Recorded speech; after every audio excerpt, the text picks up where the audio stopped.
ಸಮಾಜಕ್ಕೆ ಒಂದು ಎಚ್ಚರಿಕೆಯ ಸಂದೇಶವೂ ಹೌದು.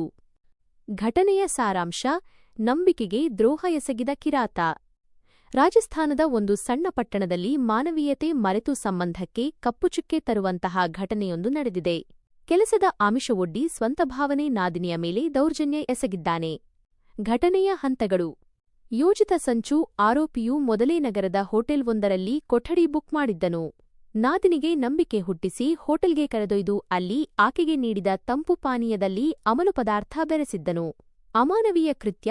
ಪಾನೀಯ ಕುಡಿದು ಮಹಿಳೆ ಪ್ರಜ್ಞೆ ತಪ್ಪುತ್ತಿದ್ದಂತೆಯೇ ಆರೋಪಿಯು ಆಕೆಯ ಮೇಲೆ ಅತ್ಯಾಚಾರ ಎಸಗಿದ್ದಾನೆ.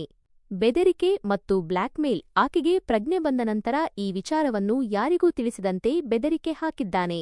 ಅಷ್ಟೇ ಅಲ್ಲದೆ ಮುಂದಿನ ದಿನಗಳಲ್ಲಿ ಬ್ಲ್ಯಾಕ್ಮೇಲ್ ಮಾಡುವ ಉದ್ದೇಶದಿಂದ ಬಲವಂತವಾಗಿ ಖಾಲಿ ಕಾಗದಗಳ ಮೇಲೆ ಸಹಿ ಮಾಡಿಸಿಕೊಂಡಿದ್ದಾನೆ.